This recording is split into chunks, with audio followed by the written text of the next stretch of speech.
Joining me now, Democratic Congressman Jim Himes of Connecticut, member of the House Intelligence Committee, which is, of course, one of the entities investigating the Trump-Russia matter.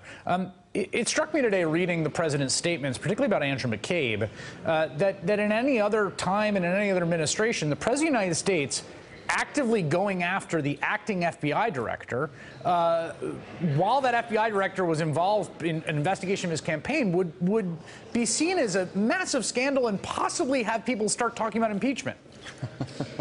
You know, Chris, I've been saying for a while now that if this were all reversed, that if, Hillary Clinton were in the White House and Chelsea Clinton had that Trump Tower meeting where Chelsea Clinton says, "I love it," around the possibility of getting from the Russian government compromising information on Donald Trump, not only would we be consumed in impeachment proceedings, but we would have right-wing militias on the south lawn of the White House with torches in their hands. It's just startling to me where we are today. And the damage is just unbelievable, right? I mean, the president has attacked his own attorney general. I'm not a huge fan of Jeff Sessions, but here's a guy who I think is trying to do a job in the tradition of attorneys general in terms of keeping the Justice Department being an independent arbiter of justice rather than some sort of Praetorian guard for the President of the United States.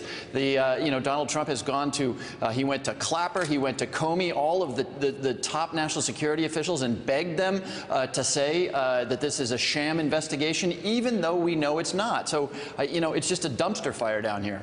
The president also, I mean, do you believe that the president, just in what his public actions are, we don't know what he's saying behind the scenes. We don't know if he's reached out to Andrew McCabe privately. We may learn that in the future. We know he did it with James Comey. But just in his public statements, the public on the record statements, is actively trying to influence, curtail, or quash an investigation into his campaign.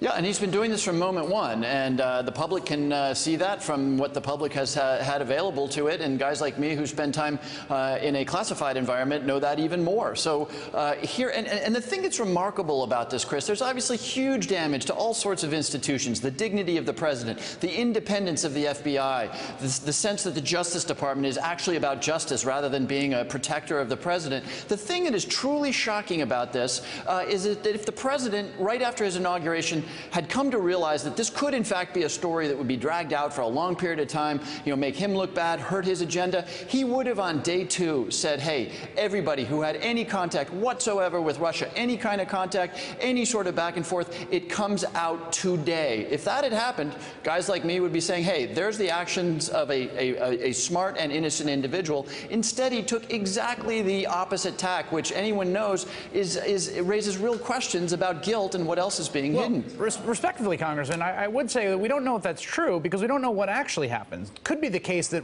if he had actually come clean on his second day in office, that would have been a massive scandal too, because the underlying facts may have been incredibly shocking. We don't know. That's a fair point. We don't know, and of course, none of these investigations have run their course. But look, let's take the single piece of information we have that is most conducive to arriving at the conclusion that there might have been some link, and that, of course, is not some fake news, New York Times, Washington Post, Amazon, Washington Post. This is the president's own son releasing his emails saying, "I went to a meeting with Russian government people to take information that was compromising." This is the president's own son. So let's even take that as an example. If that had come out on day two, yeah, it would have been pretty compromising, but we'd be on to infrastructure. Well, again, you point out we don't know what else is there, and we should stay open-minded about that, but we'd be on to other things by now. All right. Do you worry about what you and your colleagues will do if this keeps being pressed? I mean, to me, the president appears to be sending a signal about what he wants done, right? I mean, he wants the investigation shut down. He appears to want Jeff Sessions out of there. He could fire him, presumably. He appears to want Mueller done. At a certain point, the Congress is going to be the check. Yeah, no, and that's right. I think you're seeing something pretty interesting right now. Like, why out of nowhere does the president fire Jim Comey? He does that because he thinks that he can. He can get away with it politically, and perhaps he did. He got away with it politically. But look at where we are today. Just this morning, the president, out of nowhere, without telling the Pentagon, decides he's changing policy for 15,000 transgender armed services members. Joni Ernst, John McCain, Senator Grassley all come out and say this is not okay. He's having all sorts of problems on health care. You know, the Republicans here are in a different place than they were 4 months ago, and I think that the president worries, or is at least told to worry, that if he fires Jeff Sessions, he might not get another attorney general confirmed by the Senate. That you know, this will really push the Republicans over the edge on Capitol Hill. All right, Congressman Jim Himes, thank you for being here. Hey there, I'm Chris Hayes from MSNBC. Thanks for watching MSNBC on YouTube. If you want to keep up to date with the videos we're putting out, you can click subscribe just below me, or click over on this list to see lots of other great videos.